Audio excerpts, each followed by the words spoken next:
Hey, welcome back to my channel. So today I am so excited. I am so happy and blessed, like always. But this video is gonna be kind of like long because there's been a lot of things going on.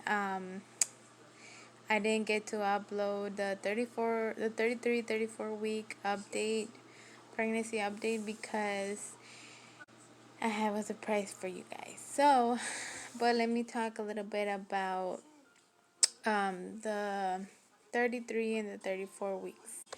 Um, so I was really tired. Basically, like all the symptoms were the same, but I was really big. I was huge. I couldn't breathe.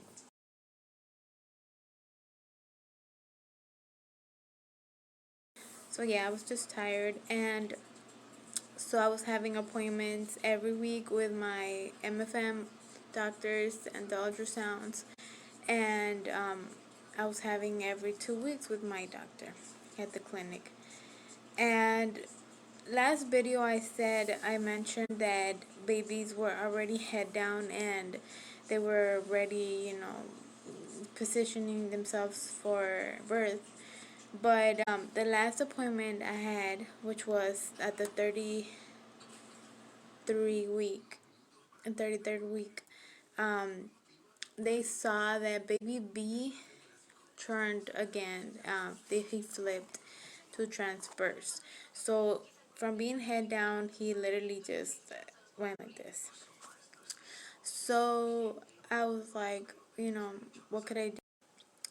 I was sad and disappointed because I knew that that meant only one thing, that I was definitely getting a C-section, and I did not want a C-section. So I was really scared. But I was just hoping that they would turn by the next appointment, which was the 30th of January. So that Monday, I remember a Monday I went to a tour for the hospital so that my husband could see how everything is going to be, and so they could explain a little bit more about how the labor and delivery would be. And of course I wanted to see how the section was, because I never had a C-section, and I kind of wanted to like get the idea, kind of. I sensed I was having a C-section, and I knew that the babies were still transferred, so I did wanted to know a little bit more.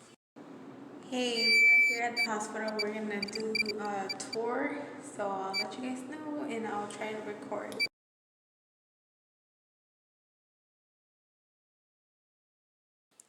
So I actually so we went on to that tour, and then the next day I had an appointment with my doctor, and she said that she kind of sensed that I was leaking fluid, so she sent me to the hospital, and I got checked. So it was on Tuesday. I got checked for the fluid. It came back negative. I was okay. I went back home. I went to my doctor's appointment, and she sent me to labor and delivery because she saw something that she got concerned of. So let's see how it goes. Here we are again. These Twinkies don't stop. They just want to.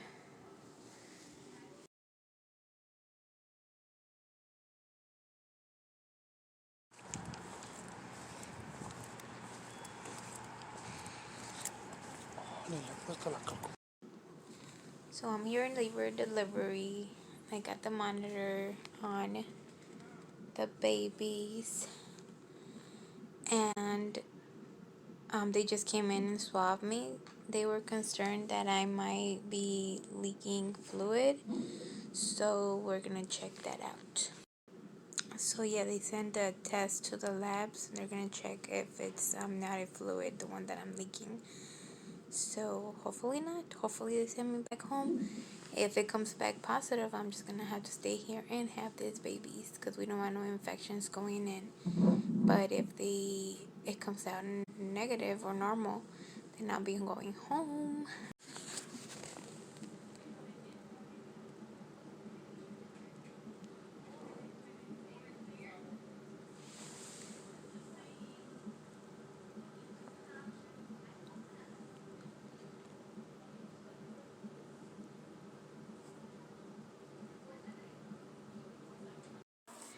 Then that night, which was Tuesday night or Wednesday morning, early morning, I started feeling a really sharp pain, like appendicitis. It wasn't even like cramps. It wasn't um, contractions. I was having Braxton Hicks, but they were not that frequent, so I didn't really think I was probably like that I was having those contractions, the labor contractions, the real contractions. So I started having this pain on my left side, and it was just like if they were stabbing me, like, and then every Braxton Hicks I would have, that would be worse. That pain would get a little bit worse and worse, but it was only on one side. But then, like around 2 a.m., I got this really, really bad contraction that made that pain kind of spread up on the left side, not on. So I have two other kids, and I know how the real contractions feel, or like labor feels. But this was so different. Like, this was totally different pain and totally different everything. So I went. I woke up my husband and my kids, and I told him, "No, babe, I have this pain that doesn't want to go away. Let's go to the hospital. I know it's nothing bad. They're pregnant. Tell me I have a UTI or something." But they actually checked me that night, and I was having contractions, and I was 2 centimeters dilated around 5 a.m. when I got there. And they were checking me every hour for the Braxton Hicks and everything. So an hour later that I got to the hospital, they told me that.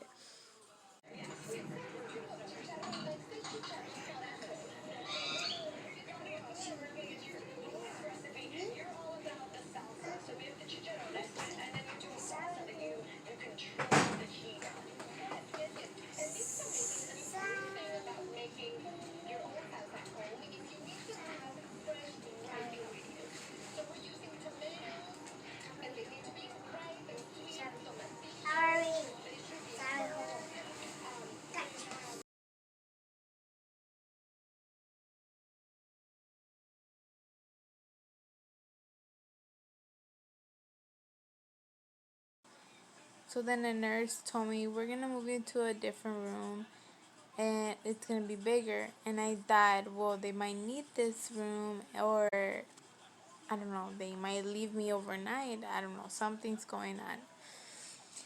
So I had my kids with me, and then around, I would say, so I was there at 5. They prepped me. They did they the IV and all of that. And then around, I think, 9, they checked me again, and I was already at 4. So the doctor said, you're in labor, you're already opening, you're already at 4, so I'm going to bring the ultrasound machine to see how the babies are. Then my MFM doctor came in, and he said, let's check the baby. So then the MFM doctor, he checked the babies with the ultrasound, and yes, David, baby B, was still transfers. So he called the doctor, this other doctor, and he said, you ain't going nowhere, just relax. And well, let me tell you that you're having babies today. And he said, well, the anesthesiologist and the cesarean group are gonna come and talk to you, and they're gonna talk to you about the babies, because the babies are 34 weeks. So, they're gonna probably end up being in the NICU. So the NICU team's gonna come talk to you, and you're gonna go to get prep. They're gonna do the epidural, and your husband could come after. So I went, I got in this room, they put the epidural on me, they laid me down, they prepped the room. My husband was getting all dressed up to join us. And so I ended up having a C-section, which was my biggest fear. I didn't want it to have a C-section, but God knows why. And we're all good, and I will show you my babies in a little bit. Um, well, you're gonna see pictures, but I will do a video introducing you guys my babies.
Say hi. Hi, welcome to channel. We are doing the babies.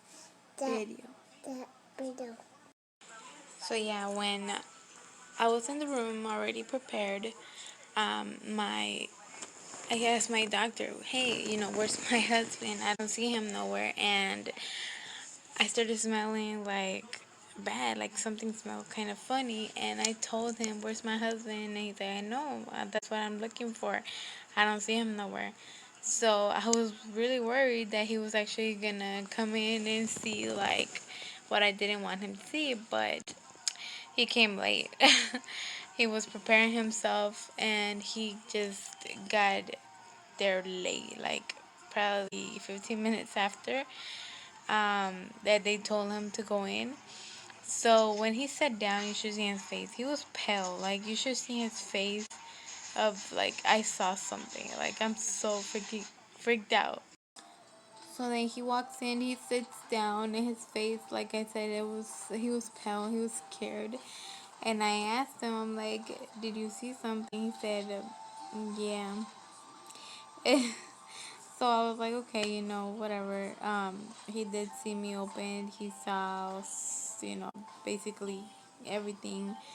Um, and then baby A was born at 11:41, and after baby B was born at 11:44, so they were born January 29th at 11:41 and 44.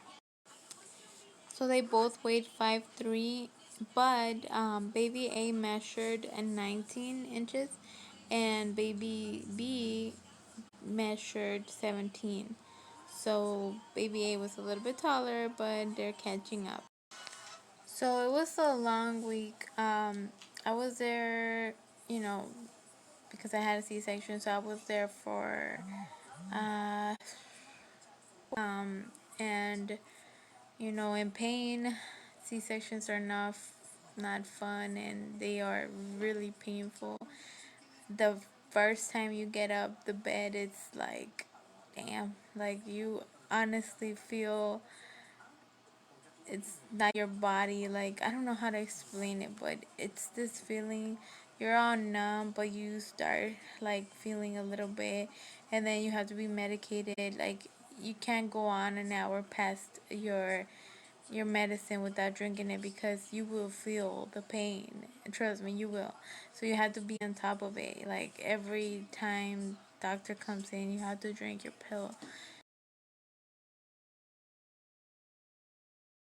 So yeah, you have that cut and then your pain and then your babies are in the NICU, so you have to like literally go from your room to the NICU, and I will tell you it's one when you're like that, when you have a C-section, when you're medicated, it's a freaking something.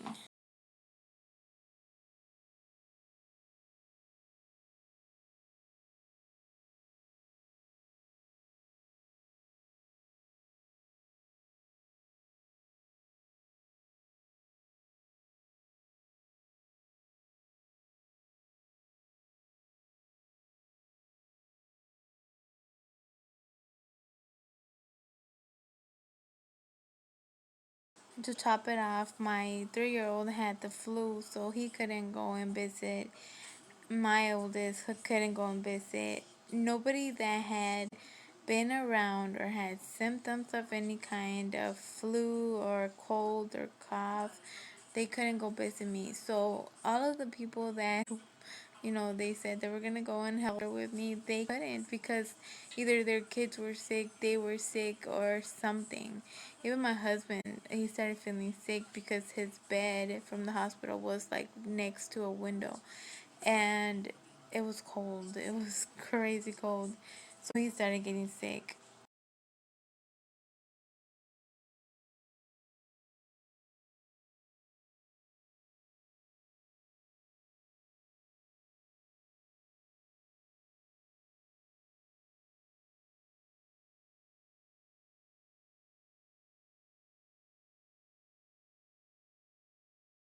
So it was kind of sad because I didn't see my other two loves, which was my 3-year-old and my 8-year-old. I didn't see them for like 4 or 5 days. So it was really, really sad. I would talk to them on the phone and they were like, really, really sad. But thank God everything's over, and I came home and I was able to see them because they were already fever free and they were not sick anymore. And I was going back and forth to the NICU and to the hospital because I was discharged first. And then for a whole week, I was going back and forth from my house to the hospital. I would sleep over there, stay with them a little bit because I felt kind of bad leaving them there in that place with nobody. But I also felt like I needed to be home with my other kids. So I wanted to split. Like I literally wanted to be in both sides. Zipper. You have to have the wires come out of the top. Oh, Does that make sense? yeah. Okay. Bless you. Ooh.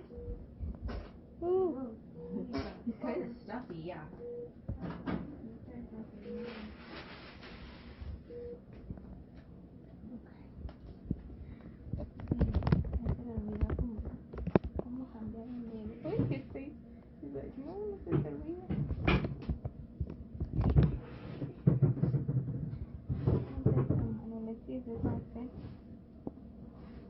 Tiny, but you're not.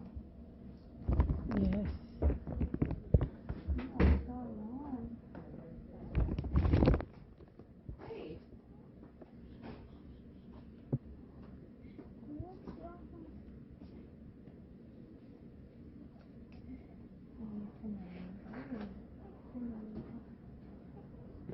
Okay, I'm almost done. With one hand. Leave me alone. How much have they usually been taking each feed? 40? 40 or more. Okay, so Oh, I'm gonna salud. put 40. So Salud. should I put 45 in a bottle or just put 40? Because I think they were doing breast milk first, and then if they were still hungry, they would do the formula. Sure, okay. So I don't know. It all depends on how you want to cook it and everything. I can split this between the two of them, Yeah. 30 and 30, and then Yeah.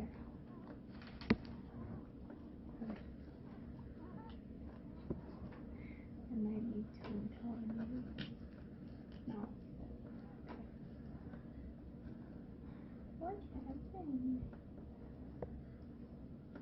He's hungry too. Yeah.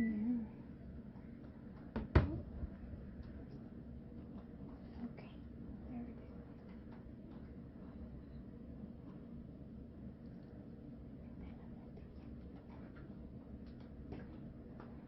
Tengo que salir por acá, right? Because I can't.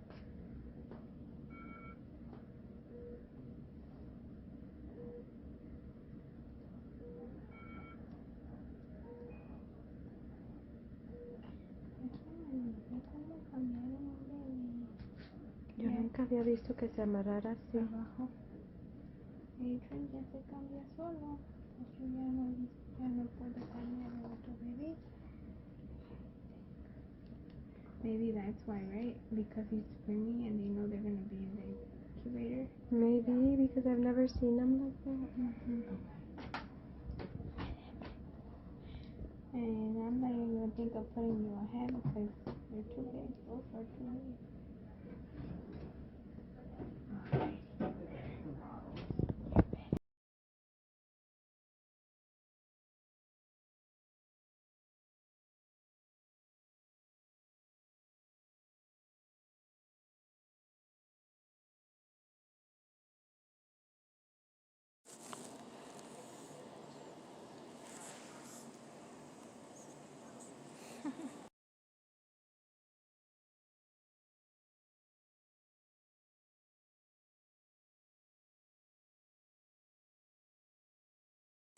But we are home now, and I think I'm gonna leave little like pictures and mini clips that I recorded while I was there and everything that's been going on. Um, that's like the most important things I would say that I went through. I thought I was gonna be able to record, but everything happened so fast that I wasn't able to record while I was in the hospital, and I was in so much pain. I was in shock. My babies were in the NICU, so I didn't really have like a lot of time to be, recording. But I do have some clips and some videos and some pictures, so you guys could kind of see what was happening. But the babies only stayed in the NICU because they were small. They were before 35 weeks, so the hospital has the requirements that every baby born before 35 weeks have to stay in the NICU. So, so they were just there to monitor them and for feeding, because they want to make sure that before going home that they were able to feed on their own, um, breathe on their own. So they didn't need no breathing tubes, no oxygen, no um, feeding tubes, nothing. They were just under IV. That's all they were connected majorly to, and their heartbeats. But other than that, they were perfectly fine. They were in an open crib. They were not in a, like the NICU cribs, or they were they were just there to be observated. But they were good. They're good babies, and I'm just really happy everything went well. You know, it wasn't what I expected, but I really do love that experience. So yeah, they were just there for a week, and now we are all home, and we it's been kind of tough. But they're good babies. They don't cry. They don't. They're really really good. They take turns to feed, and they're trying to give me a rest. But at night it's just kind of tough because they eat and eat all the time.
Mateo. Where's my Mateo? Mateo.